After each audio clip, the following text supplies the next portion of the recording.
Good evening, friends. Thank you all for joining this particular event, the first one of this academic year. And this is going to be a book discussion and and I would like to welcome very specially Dr. Santosh K. Singh, Associate Professor at AUD Delhi, and with this unique book that he has brought out. And also welcome my co-convener, Dr. Barman, to actually conduct this whole thing. So welcome to both of you and welcome to everyone, members of the RC06 and all other guests who have joined. And we wait for the others to join as we just begin this particular book discussion. A very short introduction from my side before I give the mic over to Daisy, that is to talk about how do we actually place the DERAS into sociology of religion, and that is about the word sect that we use in sociology of religion, which has got a very Judeo-Christian kind of, particularly a Christian kind of an epistemic baggage. And then we have, because of the preponderance of Americans, particularly in sociology of religion, now we have imported the word sect indiscriminately into different cultural contexts, which is highly problematic.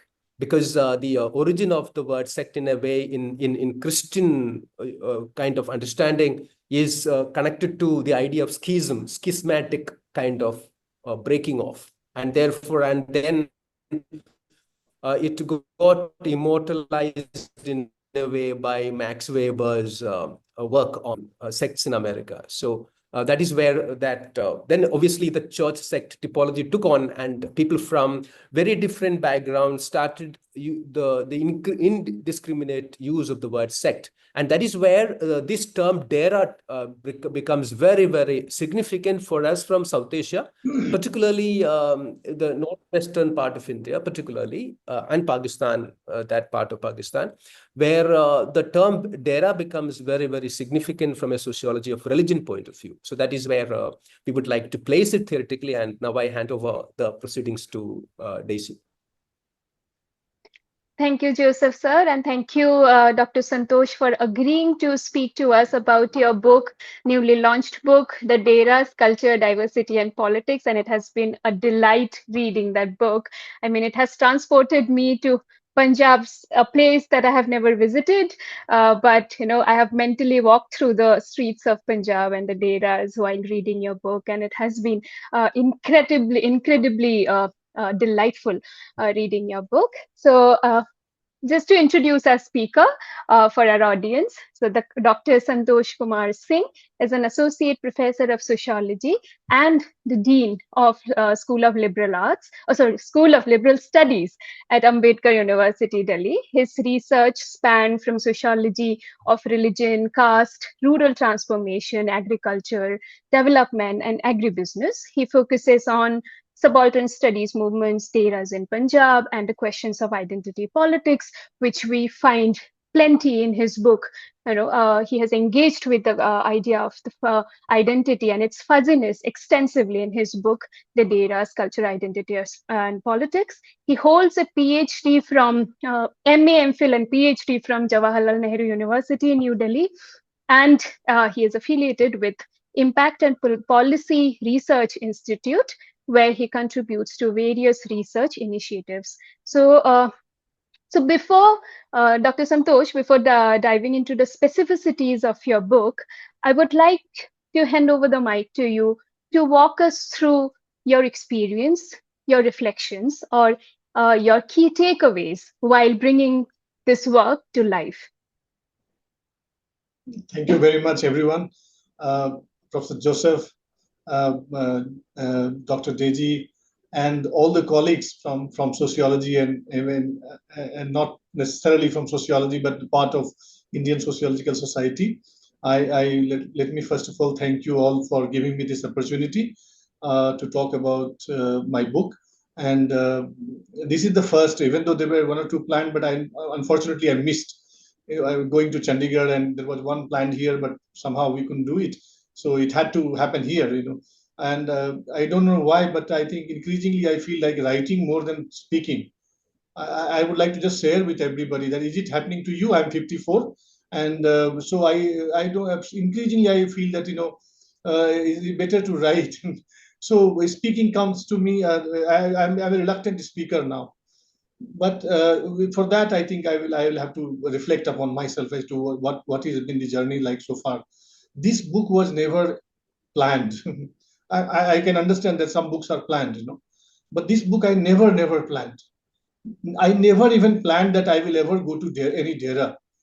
But life journey, after JNU, I went to teach in Nainital. Then from there I went to Chandigarh, and I was teaching my PhD was on agribusiness. I had worked with Professor M.N. Panini, and my PhD was on agribusiness of Uttarakhand, Tarai region of Uttarakhand.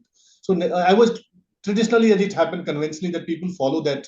So I had applied for a major grant, and I had got that grant to study agribusiness farms in Punjab. And while I was doing that, it so happened that I got in this university in Delhi, which was just coming up, and I had to leave that project because of some technical reasons. However, one thing struck me in the sense that all the labor on the agribusiness farm were wearing a particular kind of locket, around, and they were all of them wearing this, which was a locket of a particular dera. Dera of Sirsa is, as you know, the Dera Sacha Sauda, which is, sort of which hogs the limelight. You talk to anybody about Dera, and the first thing they will say, "Acha, oh, Dera Sacha Sauda." Dera became synonymous with Dera Sacha Sauda, right? So what happened is that I was as a sociologist. I got interested in visiting. I said let me try and see what is happening, and that is how I kind of got into this. I started pursuing it just out of interest, and then agribusiness and other things just went into the background. And I for the last 10 years I traveled in Punjab quite a bit, and then I started reading on Dera of Punjab and Haryana and all of these. The interesting thing happened that as I talk about in my book also in the preface, that it's a more of a wondrous account, and the serendipitous moments, meeting people accidentally, absolutely. You will probably in a methodology class, you will say the snowball sampling, etc. But as I moved from one dera to another dera, met people, they said, you come on Ravidas Jayanti, and then you will find a very different understanding. You will have a very different understanding of what is happening here. I read books around, the Adit Dharma movement, lots of Mark Juergensmeyer's work, because and as you know that he wrote the foreword for this book. So, but I'll talk about briefly on how this also happened. How did I meet? Because Professor Juergensmeyer worked in 70s in Punjab. He traveled, he wrote, and all the religious rebels of the Punjab. His book became very iconic, and he necessarily studied Adhar movement, Radha Swami Vyas movement, etc. So that is how I started figuring out. I started a little bit of writing. I did, but mostly I was kind of traveling. In my department, people will ask me that you keep going to Punjab, but what is happening? I mean, you go, but you don't write anything. So I used to say that I'm slow writer, and I'm yet to figure out actually that I can write something which actually is different, and in the sense that I have to get the feel about this entire movement. Of course, there were a lot of sociology happening there, and of course there were people like Professor Ronki Ram and others who were writing on Dera, but my sense is that they were all trained in political science, and of course there was much of the vote bank politics and all that. But as a sociologist, I thought as a sociology student, I thought I was more interested in ordinary events around. Second thing that I would like to say that I'm not from Punjab, so I don't know Punjab enough. So that also helped me. Let me place it in methodologically as to my not knowing Punjab doesn't make me less, sort of, how should I put it? Or it doesn't make me less eligible to study Punjab, for example.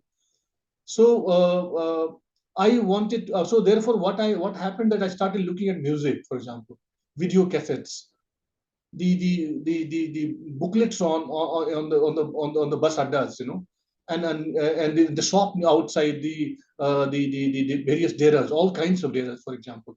So I during that time in 2009, 10, around that time, Sacha Soda was making waves because of there were the differences with the Sikh tradition, and there were a lot of these things happening. And so many of us, I would see that people will look at it as a representative DERA, basically, and they will think that the DERA essentially has something against the Gurdwara or Sikh tradition. And I thought that this is gross misinformation. Somebody has to place it, because the DERA, by definition, has nothing. Two things: nothing Dalit about it, one, and two, there is nothing against Sikh tradition or like that. Unfortunately, in the larger social media and all of this is the kind of image that got sort of communicated in a way that, as I say, that 9 out of 10 people will say that, oh, there is something controversy, something will be. So that is how people. My book was also received. People who did not read, and they talked about the excerpts. There is in this book there is a chapter on this Tera Sacha Sauda and Gurmeet Ram Rahim Singh, but just about as a starting point. In fact, my book begins with a story of a village of Punjab. Of course, some might say that there is a whole lot of essentialization of this syncretic tone of that, but that's a fact that this is the way a typical village will have that kind of very interconnected sort of greed of sort of sociological religious kind of template that I talk about. But as I wandered and I traveled, I realized that a lot of people who are writing just around that time were essentially looking at DERA merely in terms of Punjab specific issue. However, I thought that you will not be able to understand DERA unless and until you move beyond Punjab. That is how Banaras happened, in my field notes. So I traveled every Ravidas Jayanti, at least many times I went to Banaras. Banaras happens to be the birthplace of Guru Ravidas. And therefore, that gave me a very different kind of understanding about how do you understand. Otherwise, what you do a rich ethnography of the rituals and all of this of one particular. But I was more interested in the interconnections as a sociology person. And I was therefore looking at it, as I said, I was looking at everything, and given the fact that I was very excited because I was new to Punjab and its society, etc. I knew Punjab only in Chandigarh, but as I traveled to Jalandhar and other places, in Patiala and Banaras and all of these places, met hundreds of people and many people. Every time Ravidas Jayanti, there will be thousands of people coming from various parts of the world, from Canada, from USA, from France, from Germany, and they will come to commemorate their Guru's birthday. That is the time when I used to get, because I do not have a fund to go to Canada to study there for her. So I realized that the only way I can do it, that let's visit Banaras, let's visit Jalandhar on that day and travel in that train. There is a chapter called Making of the Pilgrimage, which I discuss about it in the thing. So my sense is that some of the misgivings and some of the myth making that happened around DERA essentially was a lot of broad brushing, I would say. That was not helping. And my sense now is that I think we sociologists need to report. I don't know what historians would do, etc. But I think we need to talk about the communities. At some point of time, people have to talk about, the people who actually make our contemporary what it is. Ordinary people, ordinary actors. So in my in the one chapter, I'm sure Deji has read the books. He told me I meet a poet in that fair in Banaras. That poet is a Ram Babu. He writes poetry and he sells those booklets every. I found him very fascinating. Sat with him and had a longest discussion with him about his anxieties, about his fear. Imagine a situation where there is a popular festival is happening, and simultaneously there is a bookshop which is selling Annihilation of Caste of Ambedkar. Did we ever imagine a DERA with Ambedkar? No. My sense is that none of us actually, many of us who are not aware of it, perhaps that is where I will pitch my book. I will say that these are the things I thought of doing, speaking in non-jargonized language, try to drop less theorists, etc. But I wanted to follow the trajectory or follow the journey from Adi Dharma to Ravidasiyas, for example. Imagine a DERA. That's why I make a contrast between this DERA Sacha and DERA Sachkhand Balla, for example. DERA Sachkhand Balla is absolutely a different world altogether. To even try and compare it with DERA Sacha and club them together is, as I said, I repeat, is a gross misinformation and misreporting of our time. That makes us poorer in terms of our understanding. Much of the problem that we are facing in our world today, and I do agree with what William Dalrymple, historian, is saying these days. How do we, as sociologists, as academics, as professionals, for example, communicate with the people outside, because they are important. What language? How do you write, for example? I mean, in what way? If everybody thinks that DERA is about Sacha Soda, then I think we have failed somewhere. Of course, I wrote in EPW, Economic and Political Weekly, and I'm saying that I agree with him, because I think time has come where we have to communicate beyond our boundaries, beyond our university spaces. It's good that I write in journals, which Professor Joseph reads. When Professor Joseph reads, writes, I read it. Both of us have become very enriched in terms of, but does that help outside? Do we not do something so that some of these things need to be reported? I think many of us would agree that we used to do early on. We used to do a lot of these community studies. A lot of these community on Nagas, on various community tribes and various communities and people. A lot of things happened early on, quite a bit of it, But gradually, I thought that we distanced from those, and I thought that that is how I sort of I got into it, and then it's almost a 10 years long journey that I travel, and then this book has chapters on songs and chapters on the pilgrimage of Varanasi. There's a chapter on how fragmented is the world, for example. So there is an understanding that there is a lot of monolith understanding about certain things. DERAs are this, for example. Now, for example, I make a distinction between DERAs, which are Dalit DERAs, there are non-Dalit DERAs. As I said in the beginning, to say that the DERA has anything inherently, by definition, Dalit is totally wrong. But there is a history about it, that some DERAs have long. For example, DERA Sacha Soda has, as I write, has nothing Dalit about it. Just because Dalits visit you doesn't make your DERA Dalit DERA. Dalit is a political category. I treat it like that. And so, for example, if you look at Sachkhand Balna, then you find Ambedkar everywhere, for instance. In the Sanctum Sanctorum, in every place, in all their brochure, in their publications, everything. And when you go to their libraries, I was surprised to see some of these DERAs had collection of Ambedkar's writings, Fule's writings. So there were writings on Kasiram and Mayavati and all of this. Very interesting. I thought this is profound, something happening here. But we do not just go beyond. We don't go there, because we think these are the binaries that we create, and then we never go beyond that. So I make a distinction that there is nothing definitionally Dalit about DERAs. It is a fact that DERA had like everything, like, for example, there are DERA Baba Nanak, for example, there's a place, DERA Baba Nanak. So what is DERA? There is nothing against the Sikh tradition. No. There are certain events which were reported where there were differences between DERA Sacha Soda and the Sikh tradition, and there were these problems. I mean, these problems continue to exist.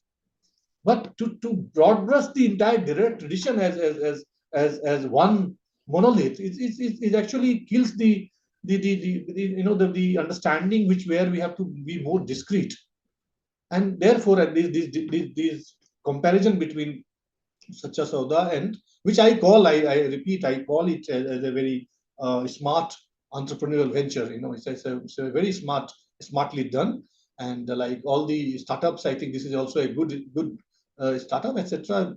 People are in certain ways have been, and they are very smart culturally. I write about it. that how do they brand their products, for example? They brand their products looking at the cultural sensibility of Haryana, for instance. There's a lot of emphasis on wrestling and bodybuilding and all of this. What does it tell you?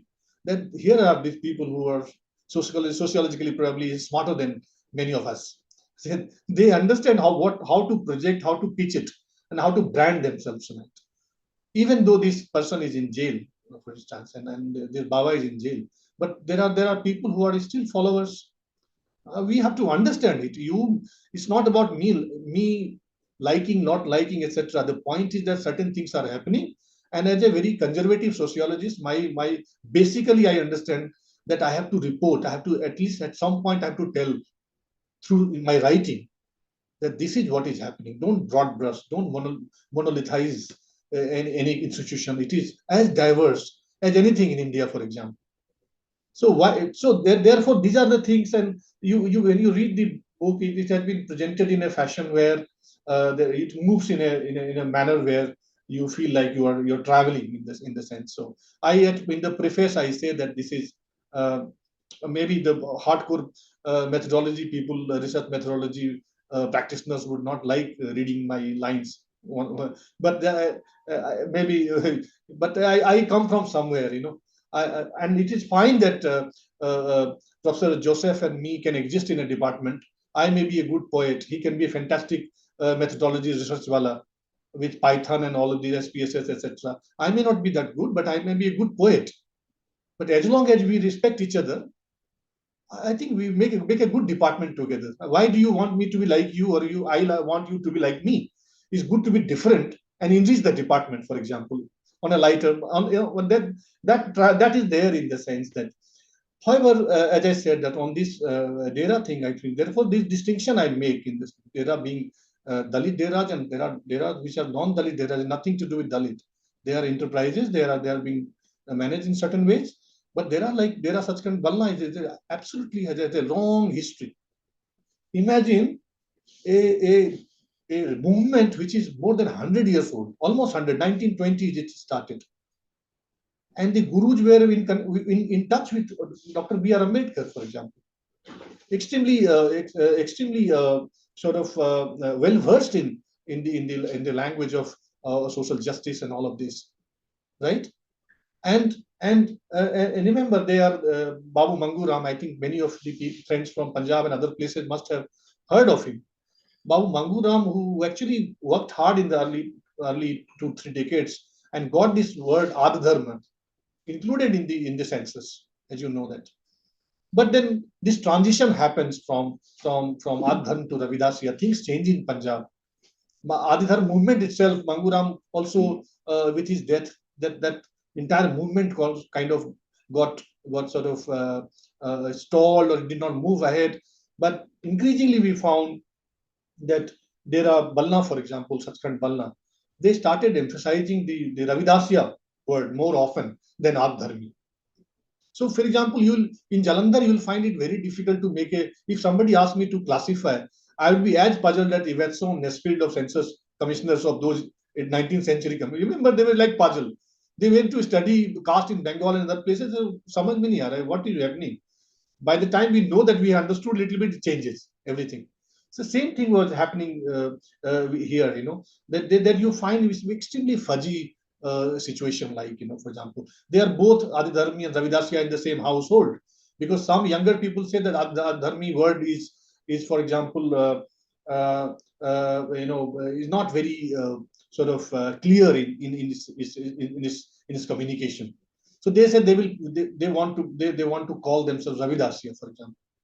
And I do mention about it at some place that Ambedkar, even though is a popular, very, very popular in the DERAS, but then question like, why not Buddhism? As you know, in Punjab, Buddhism, that template of Ambedkar proposed by Ambedkar did not work much. So people will typically say that Ambedkar is our political guru, but Ravidas is our religious guru. And there is no problem, there is no tension, they go together, right? So many of the people say that old Professor, he's no more, and I pay my deepest tribute Professor L.R. Bali, who is no more, who died in 2023, I think, yeah. And I had a long chat with him at his house, at one point of time, because he was a very committed Buddhist Ambedkarite. There's a chapter on 3 types of Ravidasya in this book. So another thing which I wanted to kind of communicate with this book is to say that even Ravidasya movement is not one monolithic movement. There are various there are various colors of it, for example.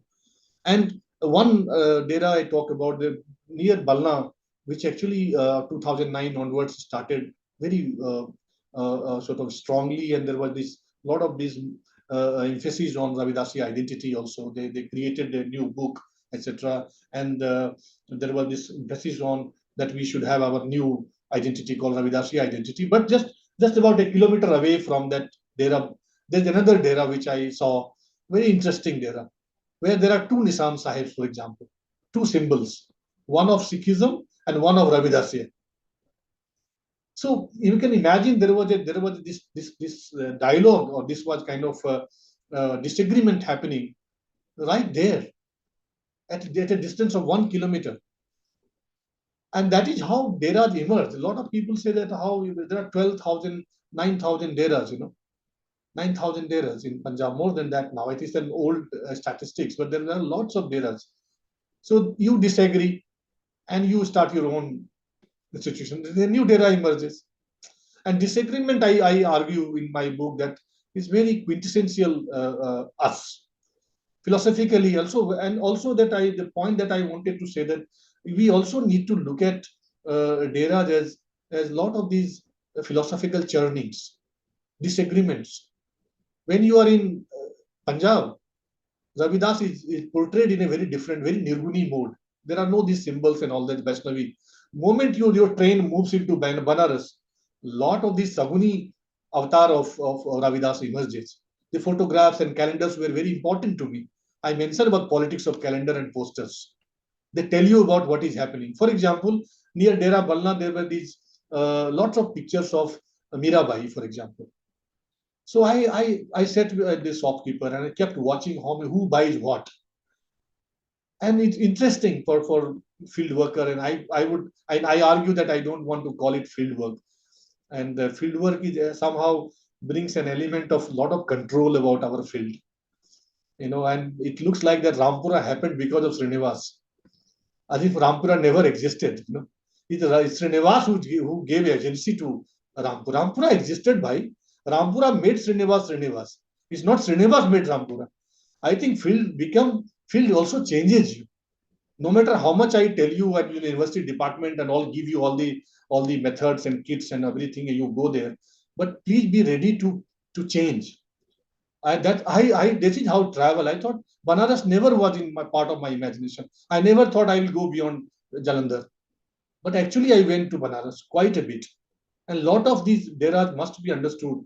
Mayavati's role in the making of DERA, the pilgrimage in Banaras. Mayavati and Kasiram was from Hoshiarpur. You must know, all of us. Mayavati became chief minister 4 times in UP. The question is, why is it that a state with 32% of scheduled caste population doesn't have a single, and it is progressively BSP has gone down. The BSP is nowhere there. So what happened? Uttar Pradesh, Kasiram could create a situation there where Mayavati could become chief minister for 4 times, and did an excellent job and really mobilized the community. But why did that? It did not happen in Punjab. I think we have to understand the religious, puzzle that Punjab is. Whether there is where you are Adharmi or a Ravidasiya or a Punjabi or a Sikh or what, it's such a fuzzy there. And in fact, therefore, I would thought that I would think that this was very important to me to kind of report. I'm placing it like that. I'm only reporting my work as something that has been happening through ordinary actors. There are no big actors in my characters.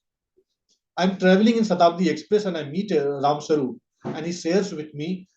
He's from UP. He migrated from UP to Chandigarh when Chandigarh was being planned and built, coming from again a Ravidasya community. but became a Nirankari. Became a Nirankari, for example. He joined Nirankari. So I was traveling in train and I so asked him, you are part of the Nirankari group? He said, yes, I am now a Nirankari, but I also retain my Ravidasia linkages. Punjab is a classic case of how, as Professor Joseph rightly said, that if you try and use religion, sect, denomination idea, the Judeo-Christian idea here, it's bound to fail. It's different. It's something else, right? That I what I say at some place that even if we move, we don't leave totally. We carry ourselves, our culture, traditions there in the next, and that's the beauty of it. Can we see it like that? Only when we see that there are like that at the seat of churning, seat of philosophies, disagreements, argumentation. You disagree. A lot of people think that we should have a clean identity, absolutely unambiguous. Like Adidharmi people, younger people would say, no Adidharmi anymore. I'm a Ravidasya. There are lots of music, videos, and all that. Gini Mahi, I talk about. There's a chapter on songs. That people tell you that why is it that Sikhism doesn't talk much about our heroes, for example. Now, this is a fact. This is not a story. So if you tell me that you tell stories, I'll own it with all my sense of conviction. For sociology, stories should be facts. They are facts, and we must report it from our. And therefore, I totally agree that in our time when Watson history is being written, and there are William Dalrymple is absolutely right when he said that if you do not take your history to people, this is what will happen. So I am thinking that I personally believe I do not need any validation from any side.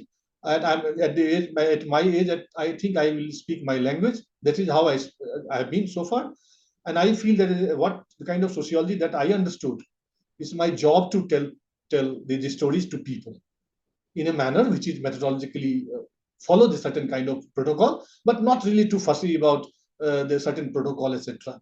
I think it's important that poetry, music, songs can go together, and the symphony of all of these sources, I consider them sources, must therefore inform. So long as this book does this, that there are different, they have different histories, and it is unless and until you understand that there are within in the context of their history, you will not be able to understand the entire the context of it, cultural context of it, right? So I'll sort of kind of stop here.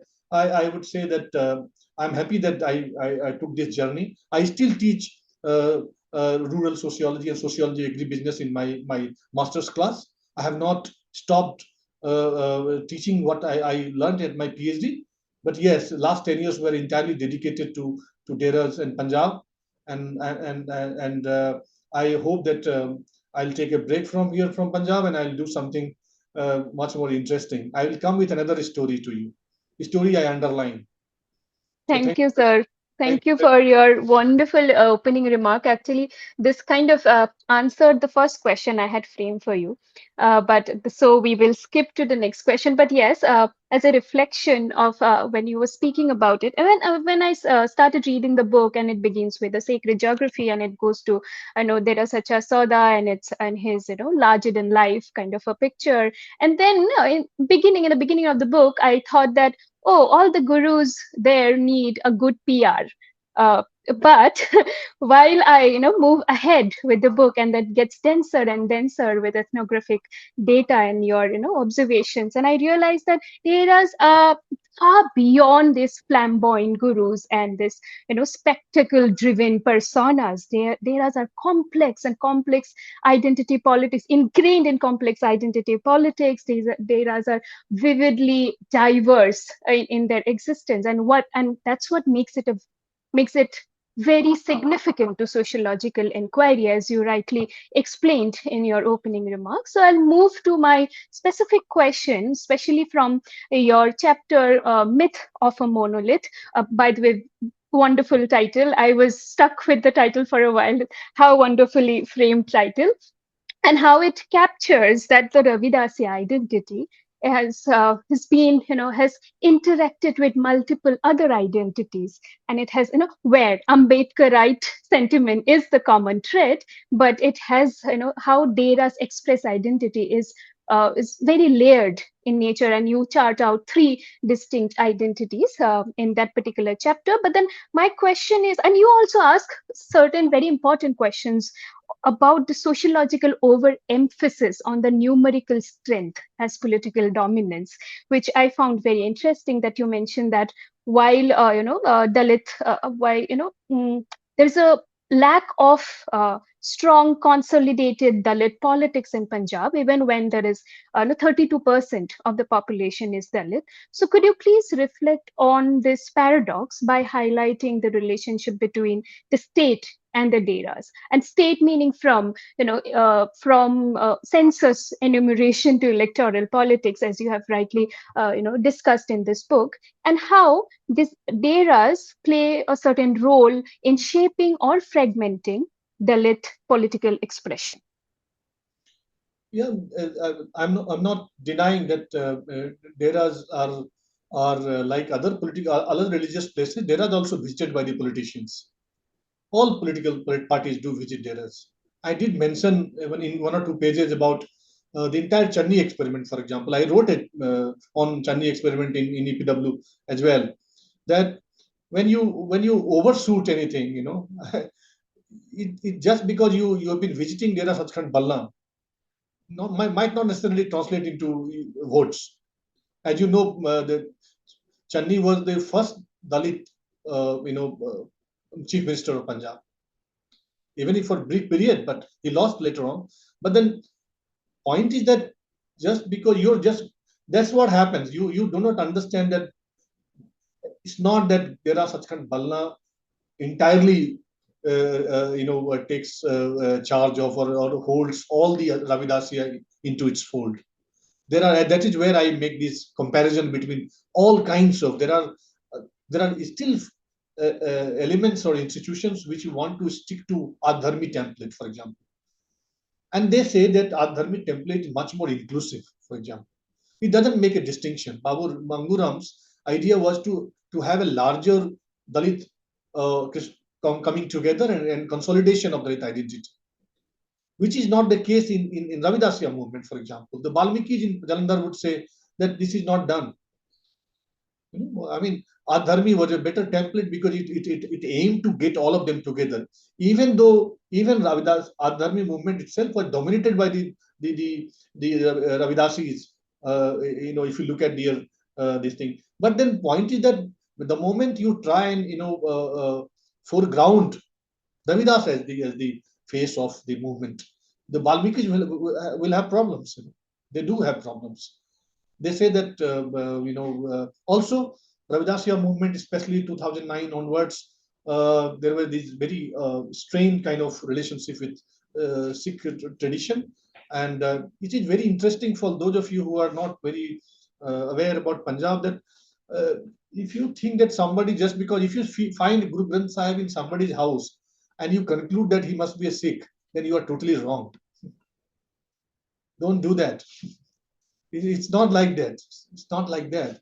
Guru Granth Sahib is revered by everybody across faiths. Right? It is true that it's the holy book of the Sikhs, right? And all that, but don't be reductionist. Just because you see somebody's house as a Guru Granth Sahib, it doesn't translate into that kind of understanding that the house must be a Sikh. No, and so I made these kind of conversations also. I bring these conversations into the book. Therefore I did not talk to any.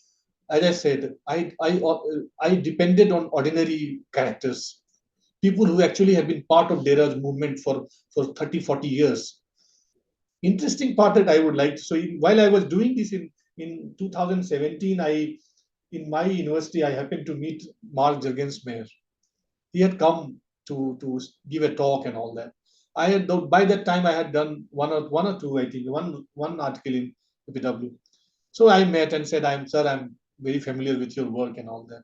He said, oh, Acha, you are long back. I had in 70s. I had done this, and I'm going to Punjab today, tomorrow or something. That where I am going to meet my respondent, Manohar Lal Mahi.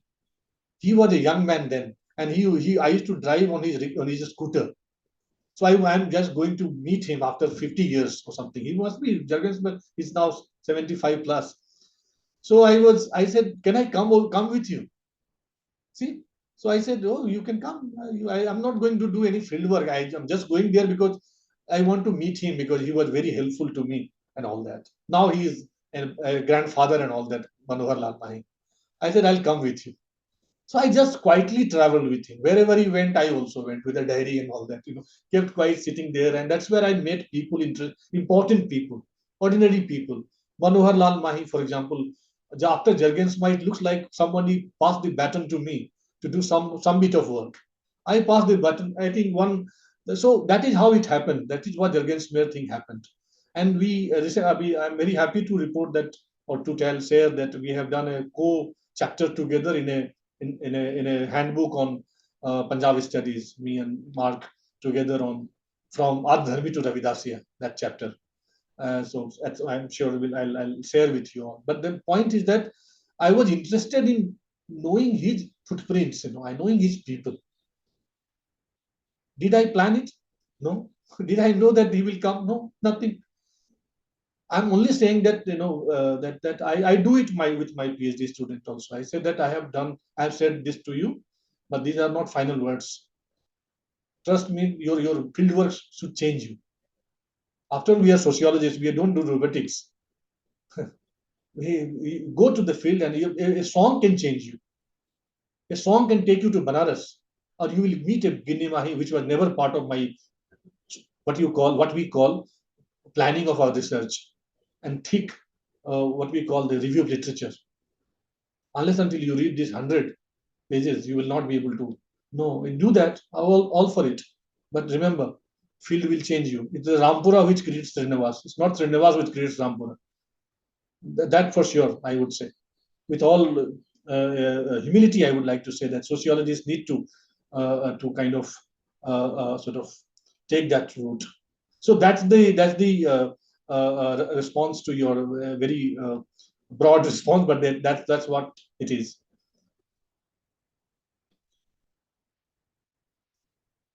You're muted. Okay, sorry.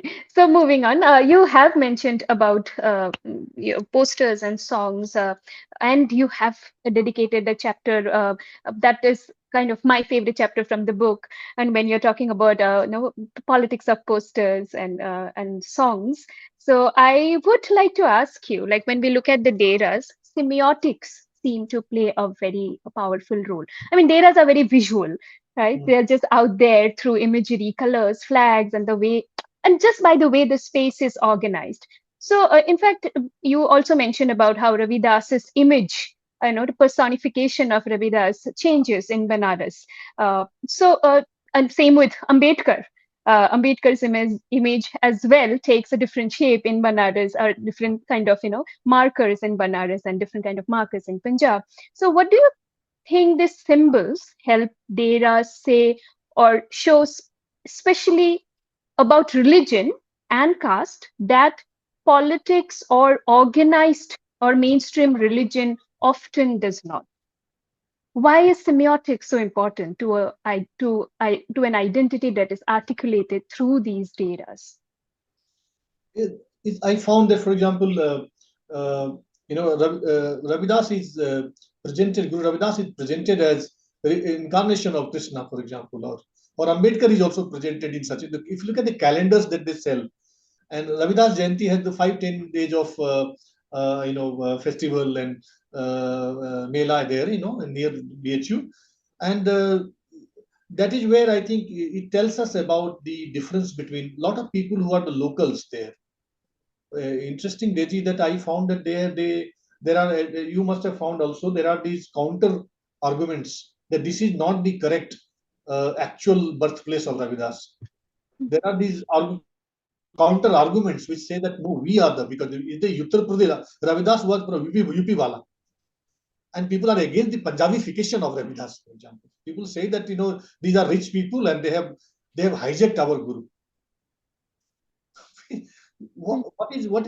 Therefore, what is happening is that the sensibility of Banaras is different from sensibility of Punjab, Jalandhar, for example. So a rickshawala will meet me and say, I said, let's go to leave me at the guest house. So I'll talk to him. Are you also a Ravidasi? I say, yes, sir. And he will talk about, I didn't know that there are so many rich people in our community also. Because on Banaras and Ravidas Jayanti is flooded with people from everywhere. There's diaspora, thousands of people come there, and all the 5-star hotels are all booked those days. So he will talk about things. One lady tells me that, I used to come to nearby from Badaयूं or some place, that I used to come to this place, Varanasi, but didn't know that our Bhagwan is here and all that. You see, and then there are these tent houses which are 24 tent houses, people from everywhere, all states of India, even from Nepal. And they say, since we work on leather, we are all together, we are part of the same community. We are all believers of Ravidas. The point that I'm trying to make a distinction, because it's calendars and the posters, etc. These are also reflection. As I was talking about, and I missed probably, people who will buy these calendars of Mirabai, mostly from Haryana. Yes, not from Punjab, because that Mirabai has a Mirabai's connection with the devotional tradition of Krishna, for example, and there is a very different template, for example. So those, and as I mentioned about it, if somebody is like a large number of people are coming from in a van and which has a poster of Mirabai, then you know that these people are from Haryana. Typically, but Mirabai and that Ravidas was, as you know, that Ravidas was the Mirabai considered Ravidas Guru, her Guru, and the devotional understanding of Krishna and all that takes Ravidas toward the Saguni tradition of UP. It fits in there in their cultural context. But the moment you reach Jalandhar, Ravidas changes in that sense. It is more, I thought, there may be exceptions, but largely into Nirguni traditions, for example, in a not those Tilak and all of this. So I think I found it very interesting that how different communities, even though they are part of the same movement, for example, as I mentioned about it, the network that happens in Banaras is amazing. People from Canada and people from Badaयूं are meeting and exchanging their notes. They're going to become friends on Facebook. A new community emerges because of this coming together. There is a neem tree, there is a tamarind tree, imli tree, which is considered the place where Ravidas actually used to sit and do the preaching and meditation, etc. That is, and the same place there is a bookshop which sells massive selling of Ambedkar's photographs, calendars, and all of this. I mean, this happens in front of you beyond university campuses, and you think that annihilation of caste is something which we transact. There are also who are doing as much, and much more than that. So I think that translation of this book, and going to imagine the reach of it, So that is something which I thought DERAS is also about searching for a new identity. DERAS is also about not talking about silences of 100-year history that we never talked about. It existed in their local publications, but it needed, perhaps I had to do this. Even if you call me, you're only reporting. Yes, somebody had to report it to the larger public. It had to come to Indian Sociological Society at some point of time that these people who in 100 years created this pilgrimage. Pilgrimage, as I say, it's also about grabbing the public space, telling people that we also exist, right? The book had to. So therefore, Deji, this is my sense that the music, calendars, posters, all of these tell us about the politics of it. You look at them, and now I can tell you exactly what is happening. If some year on Ravidas Jayanti there are no Valmiki's photograph on the Ravidas, then I would say there is a distance between these two communities, Valmiki and Ravidas. On some occasions there will be much more, many photographs. Then I will say, no, things are better now. So I think as a sociologist, I was more interested in ordinary. Ordinary tells us much more than the spectacle and extraordinary that unfortunately we keep looking for. And I admit that I don't know Punjab enough. Doesn't make me less eligible to report. This is the story that I wanted to tell. I said, I hope somebody else go there again, like and tell another story.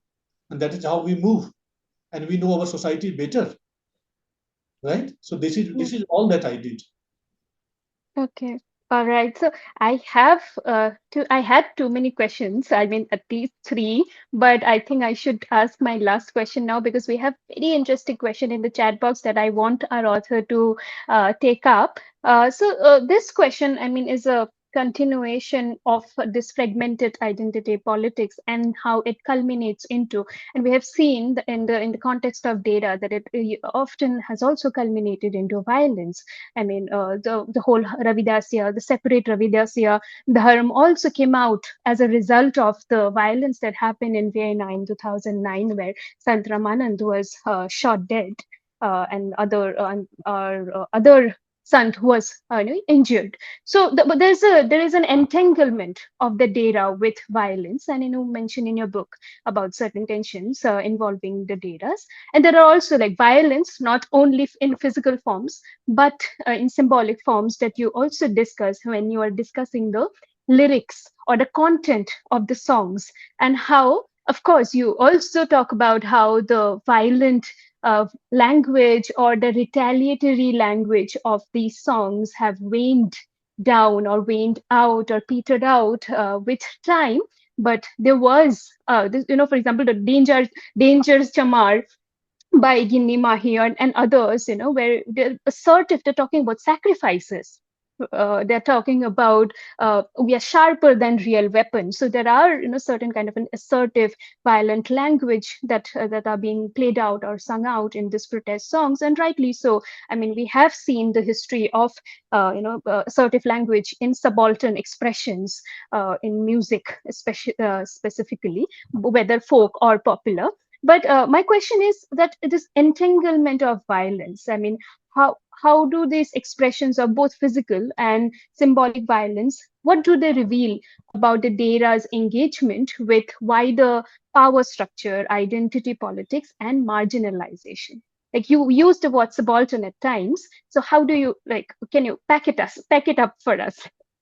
Yeah, because you see some of these songs, like Gini Mahi songs, early songs, for example, around 2009, they were mimicking the Jat songs, for example.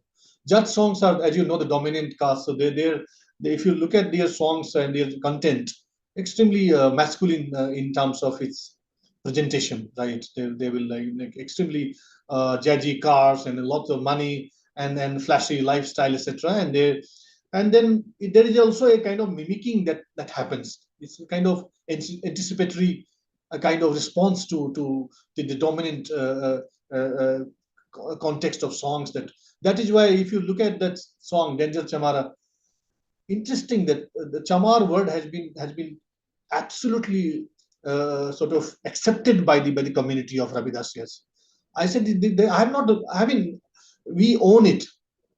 They say, and we are not defensive. That's why there are plenty of songs on Sadda Haq and Danger Chamar and all of this. There are many fighter Chamara, for example, Gini Mahis.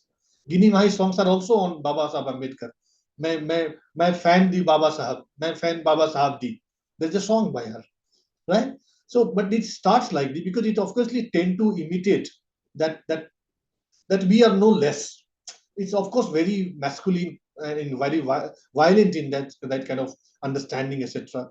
And then, but then this phase also, as you rightly pointed out, as I say, feel that see also gradually this combativeness actually dissolves gradually, become little better. But this is the response that so people write put chamara di. There'll be a song on put jatta di, to put chamara di. You write and I will also write. So there is a kind of the internal history, local history gets played through these songs, right?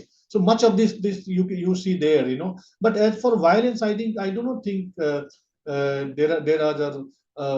were reasons for some DERAs becoming violent, for example, or the violent instances. But tell me which religion doesn't have violent episodes like this?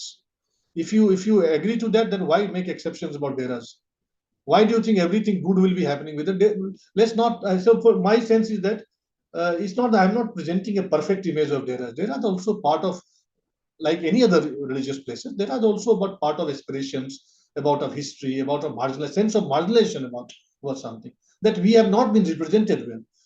Imagine the first round of. I'm sure there are many friends who are from Punjab and they know understand Punjab better than me. But there are these early flush of diaspora which were dominantly Jat Sikhs, right? But there are also they followed the subaltern communities also followed, and they are also part of this large number of substantial number of diaspora also from this caste. Now they are coming back and they are saying that we have arrived. We will have our own pilgrimage. You go to XYZ, we will also have a massive, the Begumpura Express. I tell people to please, on Ravidas Jayanti day, you please visit that platform, Ravidas Jalandhar station. You must go. I traveled in that train. I used to see there, but once I thought, no, let me also travel. So I traveled in bogie number S9. I think I traveled. I have that ticket still with me. Point that I'm saying that so violent thing is that, like, of course these were reported like Gurmeet Ram Rahim Singh issue where like a lot of this violence happened in Panchkula, etc. when his conviction happened, but and like 2009 you refer to. But of course there are these assertions of identities from in different ways. But good point is that something which I want to share, that good point is that, and maybe some people will say that I'm overemphasizing the interconnectedness, or what I call these I call it syncretic diversity. I don't call it religious diversity. I would like to use the word syncretic diversity. Please allow me. Religious diversity still understand the religions are a standalone A, B, C, D, and they talk to each other. Here A is in B, B is in A. This is what I call syncretic diversity.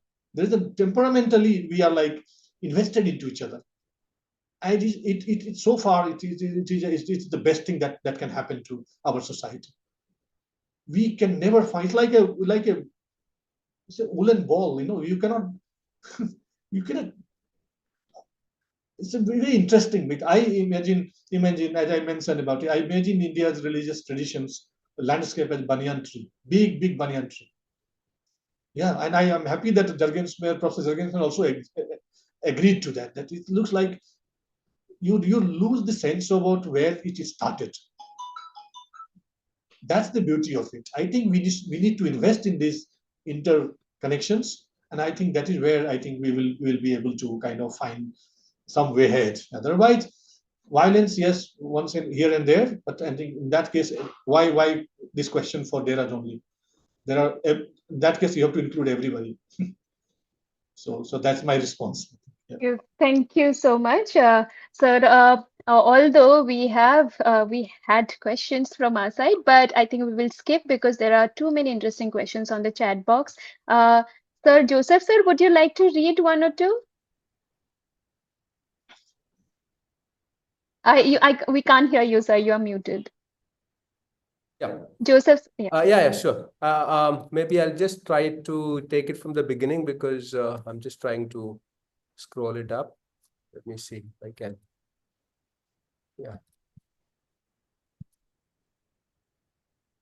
Yeah, just taking from the beginning. I think I'll just read out them out together, a couple of them, and then rather than each one, because we have also the first query is from Tejwan Singh. Why do all political parties in the Punjab focus on the Dalit vote bank through DERAS? How do DERAS influence the political outcome in Punjab? Does the DERAS Sacha Sauda head's approval impact election results in Punjab, as the press is always talking about, for instance? To what extent does being on the DERAS Sacha Sauda payroll influence political support and election outcomes? That's one. I will take it to a couple of more queries, then maybe, sir, you could respond. Narendra Kumar, how does the DERAS break the caste system and promote social mobility and social change? Then there is another question by Tanzila. Tanzila, there is talks about, in this study, the role of Dalit women are also observed or not. So what is in the book, in which way do you actually talk about it? And then why are DERAs more famous among the lower caste communities? So I would stop for the time being, and maybe you could respond in brief, because we have some more questions there, so which we will get back. Yeah, yes, sir. Yeah, let me start with the last one, actually.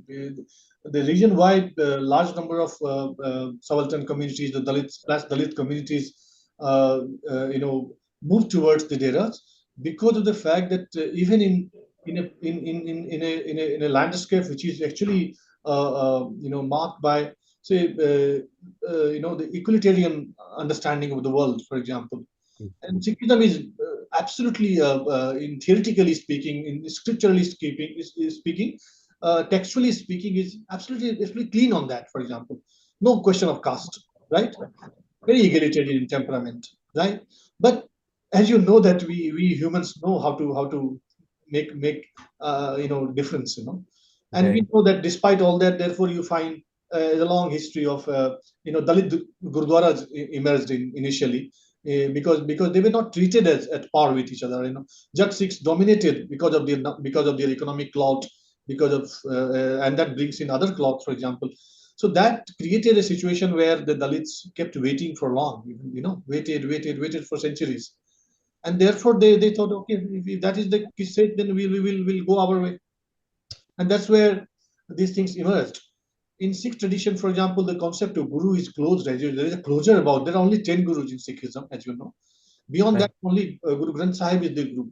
So the moment there is an element of gurudom comes, there is a problem. There is a strained relationship that emerges. Right. In Punjab, therefore, even in the land of Sikhism, because of in practice, those ideas could not be translated. Therefore, what happened? The large number of these communities, I use the word free floating also because they waited for long, far. But as I said, that it's a hardworking community which also went abroad, and there's a substantial diaspora, etc. They said that no, we'll not accept this anymore. We'll give our donations to DERAs. It is okay. You be happy wherever you are. I will be happy where we are. Allow us that. Fine. So my sense is therefore that these things happen because of the gaps in practice. And therefore, these large number of these Dalits move towards these various DERAs which emerged.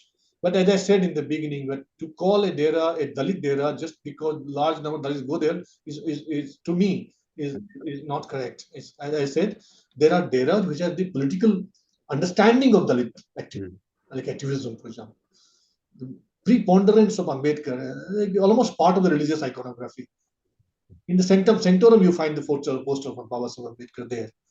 And there's lockets and posters and videos, and they're heavily into it. Okay. At least there is an aspiration in these DERAs, there is an aspiration for an equal world. Both. And that is something which I find, what is the harm on it? In the sense, philosophically, if you disagree, good. Why fight? I don't understand it. We are a society. If you disagree, you don't like me. My sociology, for example, you don't like my sociology. So allow me to exist. No. Why do you want me to change? I don't want to change. I don't want to be like you. I want to be myself. No. Similarly, the DERAs also, they are different and they have a very different template. Therefore, this is one part that this is why Dalits move toward various DERAs, and there are thousands of them. Right? So they got a sense about self. They got a sense. They got a sense about their own identity, their heroes, etc. Right? That's one. Two. Of course, the politicians look at the DERAs as vote bank. It's a very easy to approach because you will find them in abundance. It's better than going to each one, right, to individual and appeal, etc. So DERA provide that They understand. But if you ask me, I don't think that DERAS really are so critical in terms of making a difference to the political result. I am yet to find any conclusive work, whether some political scientist or a sociology wala or anybody, who can establish that this is because of this victory or loss, etc., happened. People make conjectures, right? In various polls, etc. But I would say that they are important. All the political parties visit. As I tell you this, everybody visits because it's easy for the politicians to go to these, Right. where they expect that they have a strength. These are all imaginations. There are understanding about the political parties. Channi experiment is one which you must read, that didn't work for him. Actually, it looks like it backfired actually for him. Too much investing in one data can just go against you. Yeah. So because there are various kinds of data, right? Nobody can have one this thing. So I'm not really, if you ask me, I'm not really very convinced about this very decisive role of data in political outcome or election outcome. Not really. If the politician do it, I'm sure they know it better. I don't think I'm yet to come across any such study which decisively say that. Again, there are these conjectures, like, if it goes in the way you predict, you think you.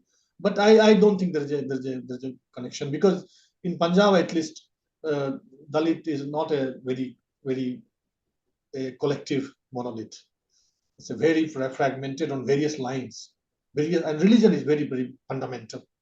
Religious sensibility determines. That's why in UP, there is a difference.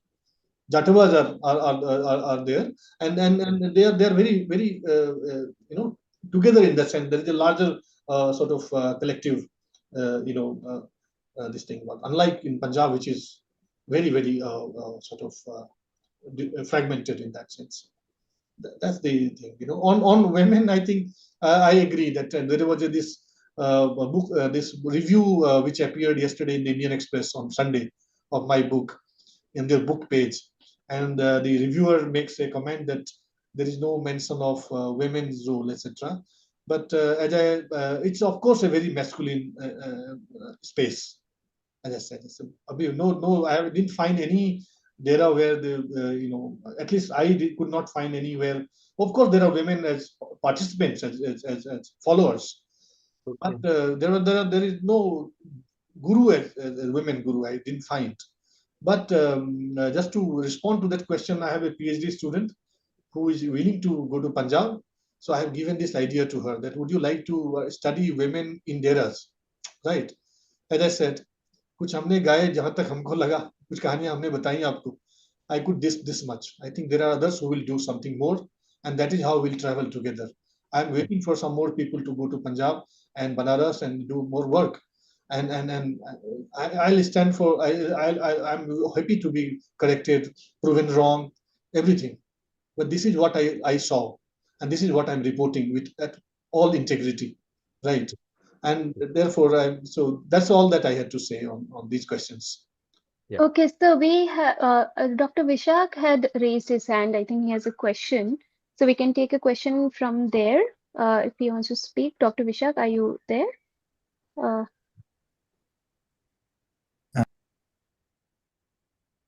I think we have to ask you to. Hello. Yeah. Yeah. Yes, we can hear. Yeah. Dr. Santosh, I really enjoyed the discussion. Also looking forward to read the work. My question is rather to do with your usage of the term reporting rather than theorizing, because you self-consciously use that word and refrain from any terminologies that would translate as theorizing.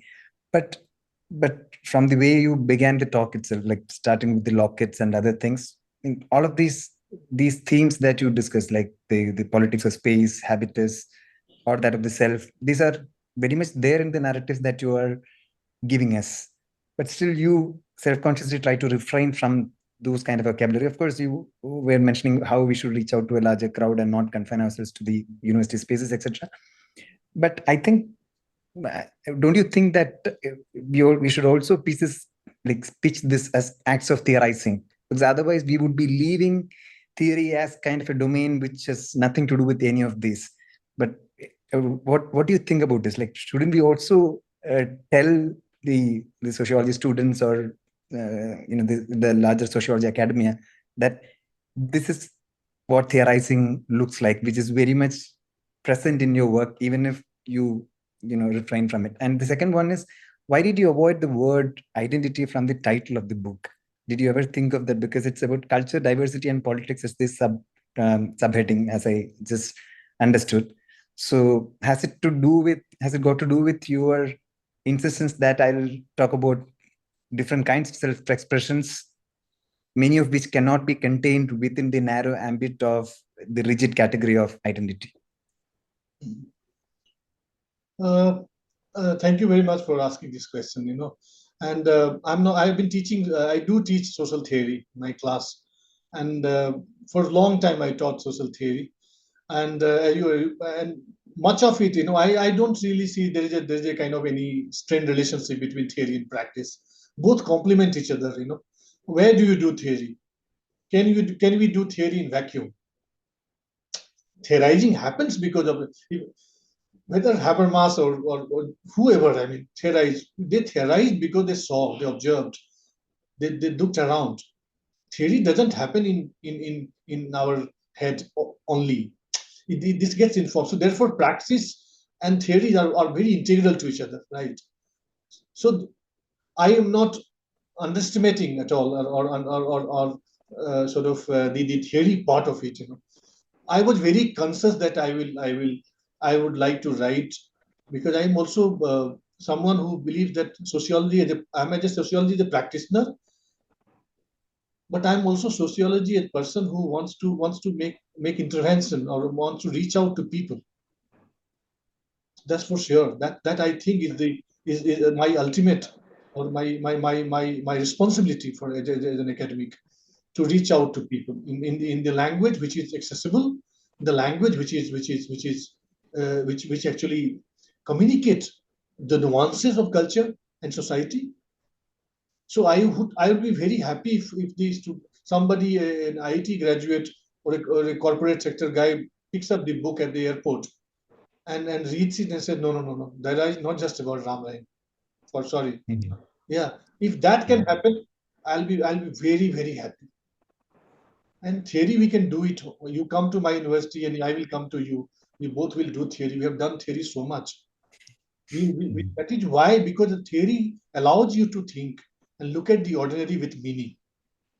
I could look at the ordinary calendars with deep feelings because I studied theories of social sciences. I am what I am, and my eyes have changed. Those ideas are the same which were there before I entered my university. And those eyes also changed after I left my university. These 26 years of teaching across Punjab, Uttarakhand, and Delhi changed me. Theory and practice together happened. So I believe that it is important for, and reporting I kept saying, because I think I also feel that I think we need to, we're far too jacketed we are, and we're far too controlled in the sense of methodology, too much. Please allow people to breathe. Good theory will happen if you can observe around with passion and with sense of responsibility. Both theory and practice must go together, must travel together. As I feel sociology and history must travel together. The silences of history, like I feel that in this book, I break the silences about 100 years of history of DERAS Khan Balla. If DERA is about Ram Rain, then we lost it. Somebody has to come out and say, no, I will not publish from, I will not name and all that, it will look very, but I think this is what I wanted. Right. How far it will go, I do not know. But I have got still 10 years of my service. I think I will tell more stories, for sure. Thank you very much. Thank you. Thank you. Okay. So actually, in the preface of the book, Dr. Santosh addresses in his words, the proverbial gap between theory and practice. So we must actually go back to, we all should read his book and read his preface that he has written so passionately. And he has addressed this question of, bridging the gap between, in his words, proverbial gap between theory and practice.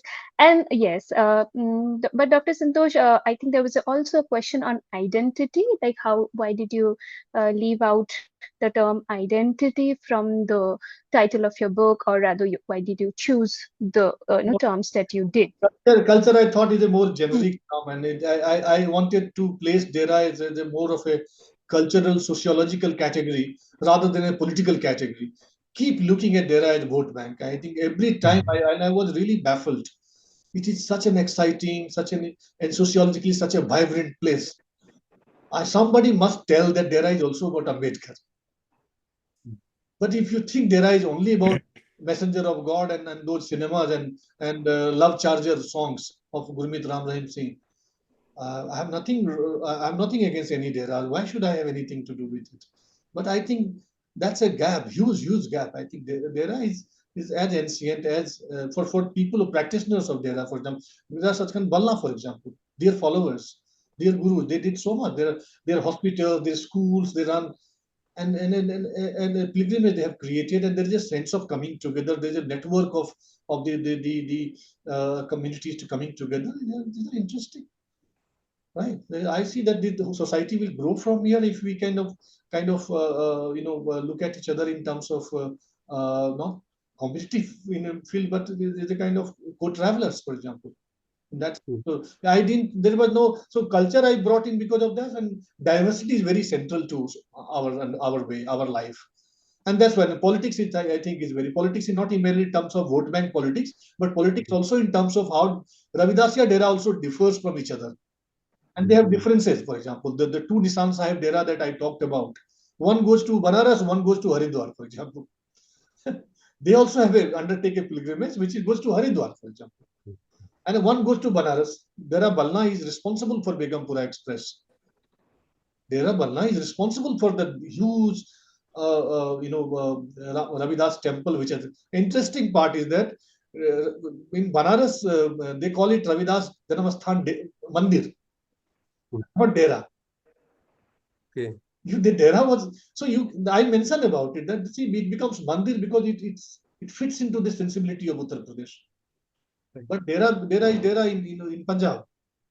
But when it enters into, so that is what. But not identity I talk about quite a bit in the inside of the book.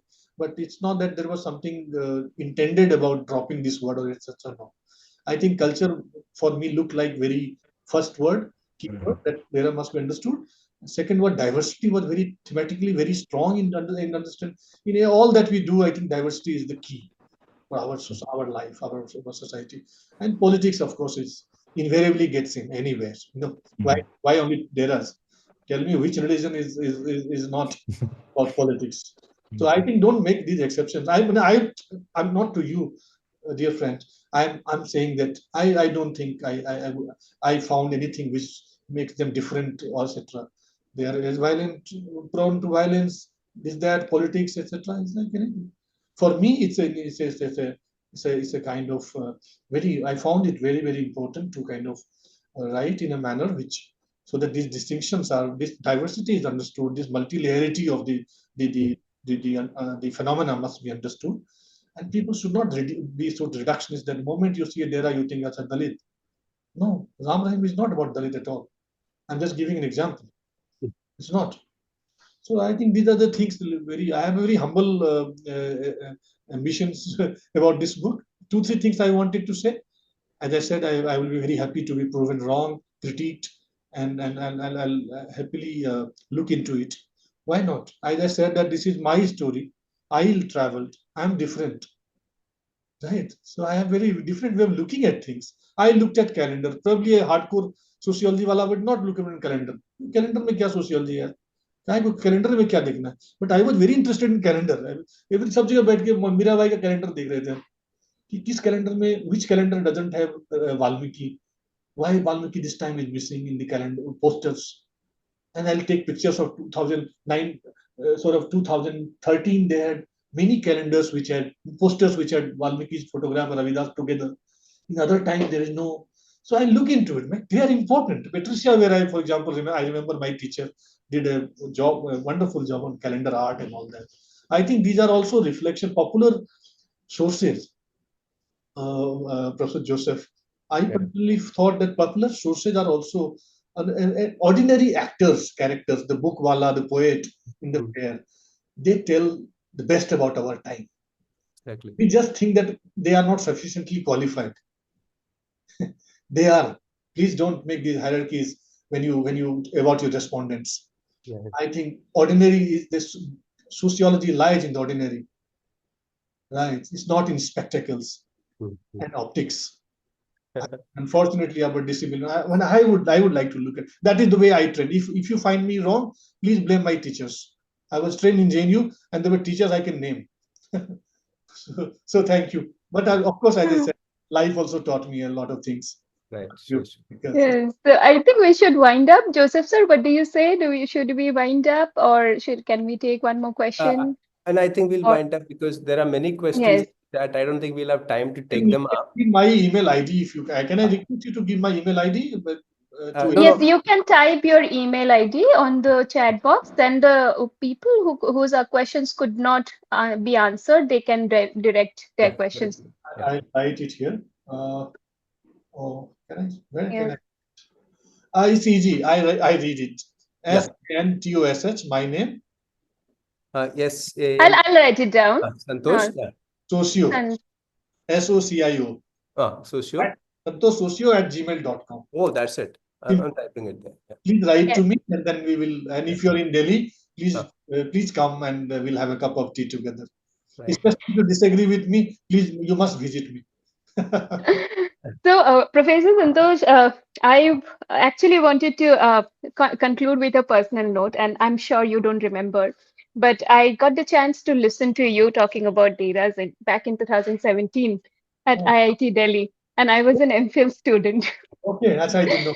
Sorry. Maybe you were, I think at that time you were just conceiving of the book, or maybe you were not thinking about the book, but you were writing or talking about DERAS, and I was very, very fascinated by your talk. It was in the evening. I remember vividly the talk, and we were, the earlier session was a lot, it went beyond the time, and you had to wait, and we were so sorry that you had to wait for the next session.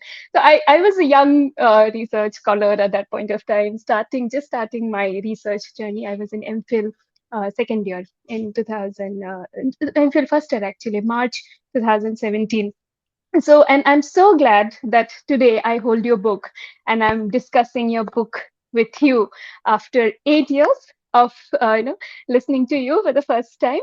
So I wanted to conclude, Joseph sir. I'll just take 2 minutes. There is a very beautiful paragraph that I found in the book, in the concluding chapter of the book, in epilogue, in page 166, and that actually kind of encapsulated the vividity, diversity, contradictions that Dr. Santosh talks about throughout this book.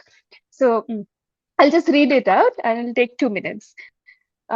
Old eras prosper, new ones emerge, congregations grow larger.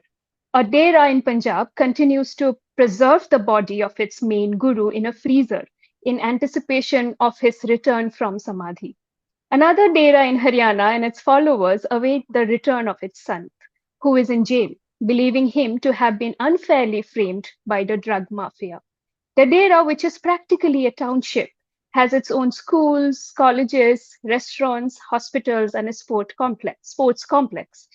There is a dense network of CCTV cameras with loudspeakers placed in every nook and cranny. Wherever one goes, the speakers continuously relay the jailed son's recorded discourses on the morally correct way of living. So I got stuck with this paragraph when I was reading. I reread it. Kept on rereading because it encapsulates the diversity that one has to keep in mind while talking about the DERAS. And I wished to read it out to our audience. And thank you so much for being such patient audience, thank you so much for signing up. And I would request all of you to join our RC06, Sociology of Religion. Joseph sir is our convener, very graceful, very supportive. I am the co-convener. I just started out as a co-convener in December. And thank you so much to our author, Dr. Santosh K. Singh. Please buy this book and read this book. You will have a delightful journey when you read this book, for sure.